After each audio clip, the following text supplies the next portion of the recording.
할렐루야. 오늘 선포되는 이 말씀을 통해 우리 모두가 은혜 충만한 시간 되기를 바랍니다. 오늘은 귀신 들린 아들을 고쳐주시는 예수님의 이야기를 우리 함께 읽었습니다. 오늘 읽은 말씀 바로 직전에는 변화산 사건의 이야기가 등장합니다. 예수님께서 베드로와 야고보와 요한을 데리고 산에 올라가셔서 함께 있을 때 예수님의 모습이 변화하신 거예요. 예수님의 옷에서 밝은 빛이 뿜어져 나오고 도저히 인간의 능력으로는 만들어낼 수 없는 그런 흰색으로 변화하셨다라고 하는 것입니다. 이 변화산 사건의 핵심은 예수님께서 바로 하나님의 아들이시다, 신적인 존재다라고 하는 것을 보여주셨다는 거예요.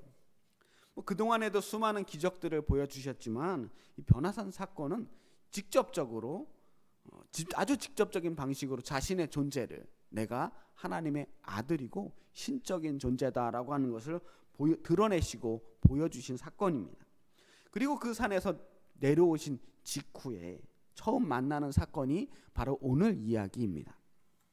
어떤 사람이 귀신 들린 아들을 데리고 예수님께 나왔습니다. 이 아들은 듣지도 못하고 말하지도 못하는 장애를 가지고 있는 아들이에요. 게다가 수시로 거꾸러져서 거품을 흘리고 이를 갈고 얼굴이 창백해졌다라고 말합니다. 증상을 이렇게 보면 우리가 잘 알고 있는 질병인 것 같지 않아요? 옛날에 간질이라고 불렀던 질병, 뇌전증 환자의 증상과 거의 동일합니다. 2009년도부터는 우리가 이 간질이라고 하는 명칭이 좀 부정적인 선입견을 준다고 해서 이제 간질이라고 부르지 않고 뇌전증이라고 하는 이름으로 부르고 있는데요. 이 뇌전증이라고 하는 질병은 뇌신경세포가 일시적으로 이상을 일으키는 거예요. 그래서 과도하게 흥분이 되는데 그때 의식을 잃거나 발작을 일으키게 되는 병입니다. 멀쩡한 사람이 갑자기 순간적으로 거품을 물고 쓰러지는 일들을 저도 몇 번이나 본 적이 있습니다만, 그래서 사람들은 이 병을 가진 사람들을 귀신이 들렸다라고 했습니다. 그게 아주 옛날에만 그런 게 아니라 최근까지도 그런 오해들을 많이 받았어요. 그러니 2000년 전에 살던 사람은 오죽했겠습니까? 그런데 저는 오늘 이 말씀을 읽으면서 오늘 등장한 이 본문에 등장한 환자를 귀신 들린 사람이라고 보지 않고 뇌전증 환자라고 생각하면서 그렇게 말씀을 읽어봤습니다. 그렇다고 해서 오늘 본문의 메시지가 손상되거나 변질되는 것 같지 않았습니다.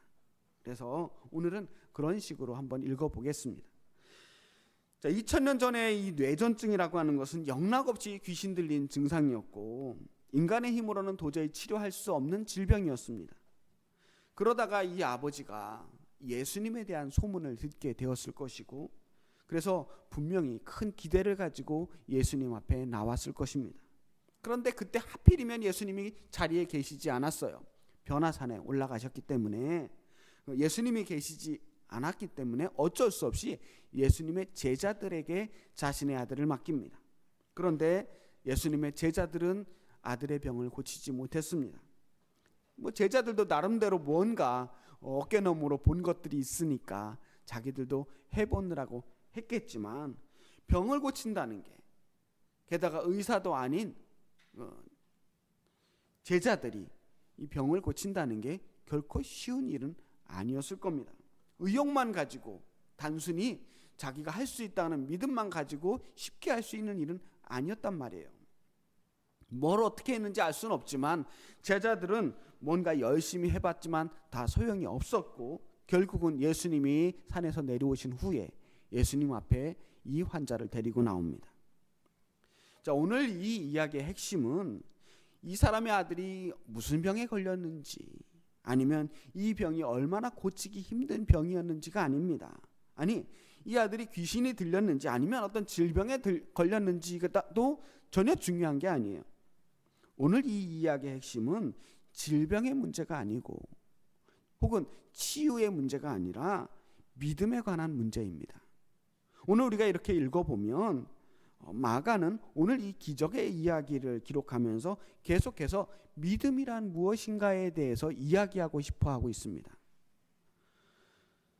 그래서 이 기적의 이야기 중간중간에 제가 붉은색으로 칠해 놓은 부분을 보면 그 속에 믿음에 대한 질문들이 등장하고 있어요. 오늘 19절 말씀 먼저 제가 읽어보겠습니다. 19절 전반부입니다. 대답하여 이르시되 믿음이 없는 세대여. 믿음이 없는 세대여.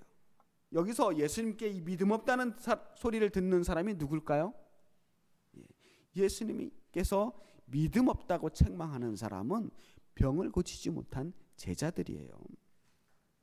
제자들이 그 병을 고치지 못했던 이유는 오직 믿음이 없었기 때문이다라고 말하고 있습니다. 자, 이 사건이 변화산 사건 바로 직후에 일어난 일이라고 했잖아요. 이제 변화산 사건이 있은 후에 얼마 지나지 않아서 예수님은 예루살렘을 향해 가게 됩니다. 그리고 예루살렘에 들어가서 예수님은 십자가를 지셔야 하고 제자들의 곁을 떠날 때가 점점 다가오고 있는 겁니다. 그런데 제자들은 아직도 갈 길이 멀어요. 예수님 없이는 아무것도 할 수 없는 그런 상태인 것입니다. 제자들의 믿음이 빨리빨리 성장하기를 참고 기다리지만 시간이 얼마 남지 않았습니다. 그러니 예수님도 얼마나 답답하시겠어요. 그래서 예수님께서 이렇게 말씀하시는 겁니다. 내가 언제까지 너희와 함께 있어야 하겠느냐? 내가 언제까지 너희에게 참아야 하겠느냐?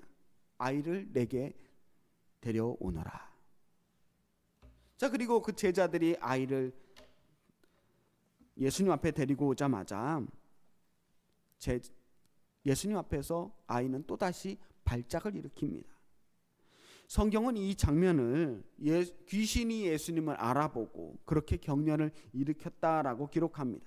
예수님 보자마자 그렇게 경련을 일으키니까 충분히 그렇게 볼 수 있었을 것입니다. 아니 정말로 이 아이가 귀신이 들렸을 수도 있어요. 제가 믿음이 없어서 이 본문을 보면서 이 아이가 귀신 들린 것이 아니라 뇌전증에 걸린 것이라고 읽으려고 하는 것이 아닙니다. 누가는 이 장면을 보고 얼마든지 귀신 들린 아이가 예수님 앞에 나왔다고 기록할 수 있겠지만 이 이야기의 본질이 그게 아니라는 것을 저는 이야기하고 싶어요. 또 귀신의 존재를 빼고 읽는다고 해서 성경을 믿지 않는 것도 아니고 또 성경이 잘못 기록되었다는 것도 아닙니다. 저는 귀신을 믿는 게 아니라 예수님을 믿는 사람이기 때문에 그렇습니다. 제가 믿고자 하는 것은 예수님이 어떤 분이냐 하는 거예요. 사실 그동안 어떤 이 병이라고 하는 것이 특히 이런 우리가 알 수 없는 원인을 알 수 없는 이런 병이라고 하는 것들이 귀신 때문에 생긴 것이라고 하는 잘못된 믿음 때문에 치료할 시기를 놓치는 사람들이 정말 많았어요. 지금은 별로 그런 경우들이 흔하지 않지만 정말 그렇게 희생된 사람들이 너무나 많았어요. 뭐 1000명에 1명, 10,000명에 1명 어쩌다가 귀신 들린 사람이 있을 수도 있다고 칩시다. 뭐 알 수는 없지만 그럴 수 있다고 치더라도 사실 대부분의 경우 그렇지 않은 경우들이 많았거든요. 저는 귀신이 병을 일으키는 존재다라고 하는 것을 믿는 것이 아니라 예수님께서 우리를 회복시켜 주시는 분이다라고 하는 것이 우리 믿음의 핵심이어야 한다고 생각합니다. 그게 성경 메시지가 이야기하고 있는 거예요. 오늘 대화의 중심은 예수와 병에 걸린 아들의 아버지와의 대화입니다. 아버지는 이 아이가 아주 어렸을 때부터 이런 증상들을 가지고 있었다고, 그리고 그 귀신이 어렸을 때부터 그를 죽이려고 물과 불에 자주 던졌다라고 말합니다. 그냥 발작이 일어나면 앞에 물이 있든지 불이 있든지 상관하지 않고 그 자리에 넘어져 쓰러지니까 그렇게 보인 거예요. 이걸 옆에서 지켜보던 그 아버지는 얼마나 마음이 아팠겠습니까? 예수님 앞에 나온 아버지는 그야말로 지푸라기라도 잡는 심정으로 예수님께 매달리는 거예요. 그러나 무엇을 하실 수 있거든 우리를 불쌍히 여기사 도와주옵소서. 당신의 능력이 얼마나 되는지는 제가 알 수 없지만 만약 당신이 하실 수만 있다면 우리를 좀 불쌍히 여기시고 고쳐주십시오, 도와주십시오라고 당부하는 겁니다. 이 아버지의 말에는 그야말로 절박함과 간절함이 묻어있지 않습니까? 예수님의 신뢰는 아직 없어요. 솔직히 이 사람이 예수님에 대해서 알지를 못하잖아요. 이제 처음 만난 사람입니다. 그래서 예수님께서 이렇게 말씀하십니다. 예수께서 이르시되 할 수 있거든이 무슨 말이냐, 믿는 자에게는 능히 하지 못할 일이 없느니라. 할 수 있거든이 무슨 말이냐, 믿는 자에게는 능히 하지 못할 일이 없다라고 말씀하셨어요. 사랑하는 아들이 불치의 병에 걸려서 어려서부터 정말 이 아들을 위해서 안 해본 거 없이 다 해봤지만 아무것도 하지 못했던, 그저 그 아들의 불행을 곁에서 바라봐야 했던 이 아버지에게 예수님께서 하신 말씀이에요. 너 정말로 믿을 수 있겠느냐? 다른 데 바라보지 않고 오직 하나님만 바라볼 수 있겠느냐? 정말 100% 복종할 만큼 나를 신뢰하느냐? 정말로 그렇게 믿을 수만 있다면 너에게 하지 못할 일이 없을 것이다 라고 말합니다. 정말로 그렇게 믿을 수만 있다면 얼마나 좋을까요? 사실 우리의 믿음이라고 하는 것이 그렇게 대단하지 않아요. 우리는 예수님을 분명히 믿는다고 말하지만 사실 예수님 말고도 믿는 게 너무 많거든요. 온갖 것들을 다 믿어요. 우리는 우리의 건강을 믿기도 하고, 우리의 지식을 믿기도 하고, 때로는 이데올로기라고 하는 사상을 믿기도 하고, 이념을 믿기도 합니다. 권력이나 인맥을 믿기도 하고요. 그리고 실제로 그 모든 것들이 대부분 우리의 편이 되어줘요. 믿을만 합니다. 우리가 예수님을 쉽게 믿고 의지하지 못하는 데는 그럴 만한 이유가 있어요. 예수님을 의지하지 않아도 우리의 문제가 해결되는 것을 경험했기 때문입니다. 뭐 그런 것까지 예수님 의지하지 않아도 아무 문제가 없거든요. 어지간한 일들은 그냥 지금까지 우리가 믿었던 그런 것들로 우리 선에서, 우리 주변의 어떤 우리의 인맥과 관계 속에서 대부분 해결 가능한 문제들입니다.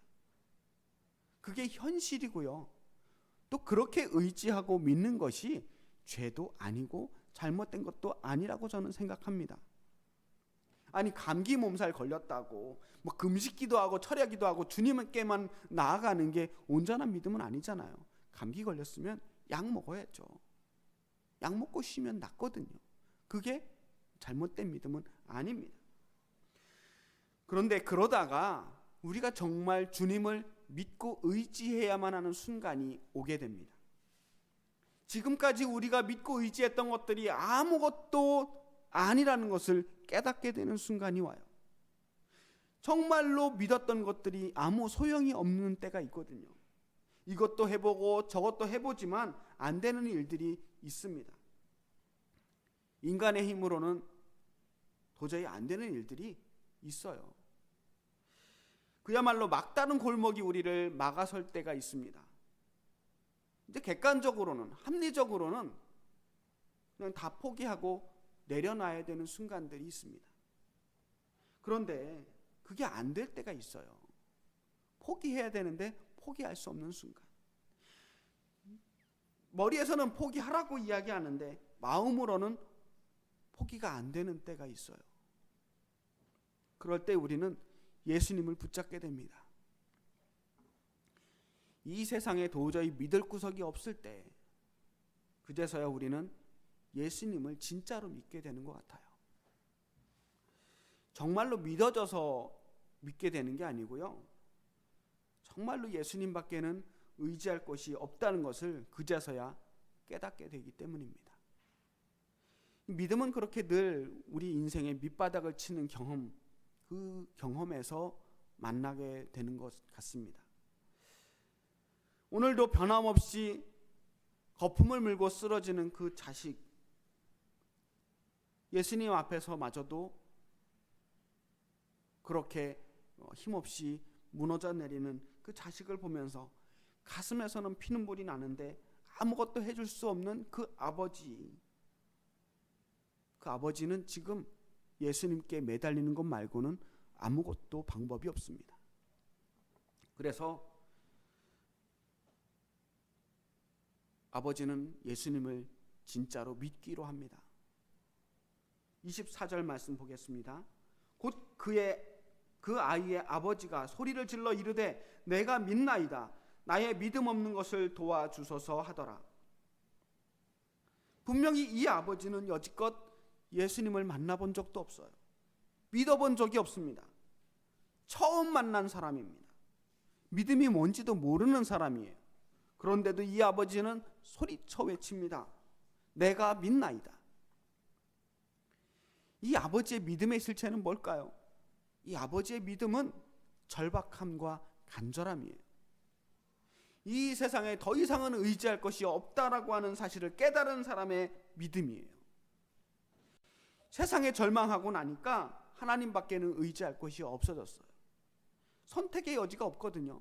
이것밖에는 없는 거예요. 그 믿음은 정말로 처절하지만 어떤 면에서 보면 그 믿음만큼 순수한 믿음이 있을까 싶어요. 그만큼 지금 이 아버지의 믿음은 진실하고 순수합니다. 정말로 아들을 위해서라면 뭐든지 다 할 수 있을 것 같은 믿음이잖아요. 그동안은 없었던 믿음이지만 지금 이 순간 내가 믿나이다 라고 외치는 이 고백은 진짜예요. 자기도 알거든요. 자기가 믿음 없는 사람이라는 건 자기도 잘 알고 있습니다. 그렇지만 그래도 믿는 거예요. 지금 내가 할 수 있는 것은 믿는 것밖에 없다. 그래서 몸부림치는 겁니다. 어떻게든 내 아들을 고칠 수만 있다면 내가 뭐든지 하겠습니다. 믿음이 필요하다면 내가 믿겠습니다. 내 믿음이 부족하다면 그 믿음 없는 것도, 믿음이 부족한 것도 주님 채워주세요. 도와주세요. 그렇게 해서라도 내 아들을 고쳐주세요. 이만한 믿음이 어디 있습니까? 이렇게 절실하고 처절한 믿음이 어디 있습니까? 믿는 자에게는 능치 못함이 없다고 말씀하신 예수님의 말씀은 믿음만 있으면 모든 불가능한 일들이 항상 가능해진다라고 하는 말이 아닙니다. 믿음은 모든 것들을 다 가능하게 해주는 마법의 주문이 아니에요. 우린 이미 경험적으로 알고 있잖아요. 믿음의 사람들도 수없이 많은 실패와 좌절을 경험합니다. 저는 중환자실 앞에서 생사를 오가는 환자들을 두고 정말 여러 번 기도했습니다. 중환자실 앞에는 항상 대부분 병원에 기도실이 있어요. 기도할 수 있는 공간들이 있어요. 그 절박한 사람들이 거기 모여 기도할 때 그렇게 간절할 수가 없습니다. 갑자기 위독해진 환자들을 두고 가족들이 기도를 부탁해 옵니다. 그럼 정말 온 힘을 다해 기도할 수밖에 없습니다.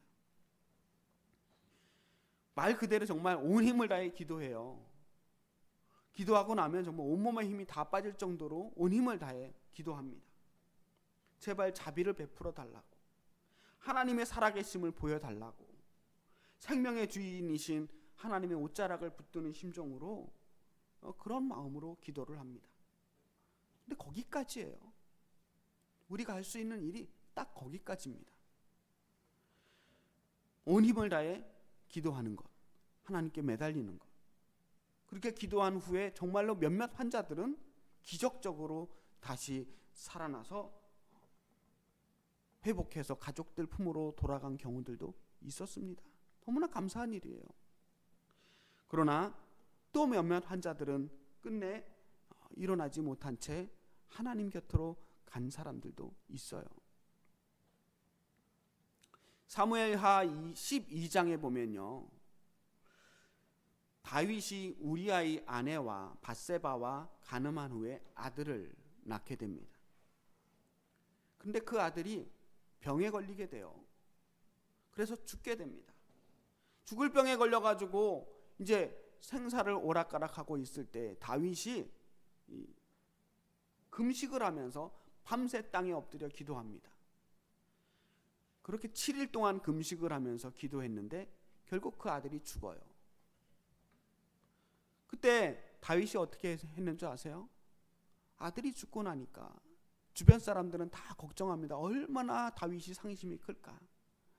너무나 절망할 것 같아서 염려하고 걱정했는데 다윗은 땅에서 일어나 몸을 씻고 기름을 바르고 옷을 갈아입고 하나님 앞에 경배를 드립니다.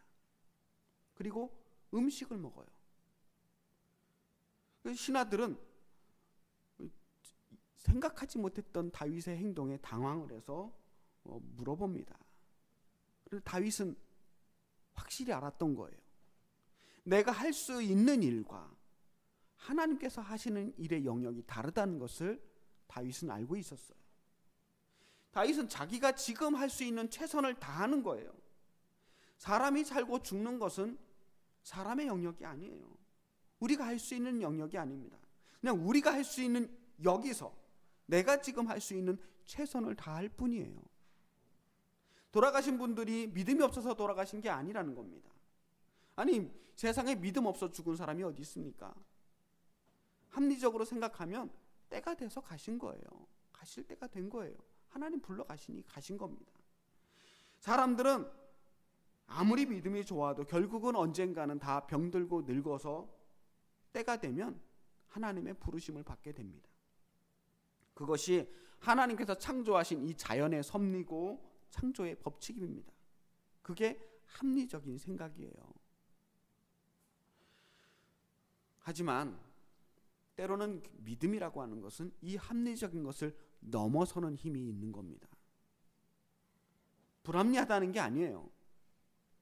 합리적인 것들이 한계에 부닥치게 될 때, 인간의 모든 노력이 소용이 없다는 것을 아는 그 순간에도, 그걸 뻔히 알면서도, 불가능하다는 것을 알면서도 여전히 앞으로 나아갈 수밖에 없을 때, 그때 믿음이 필요한 거예요.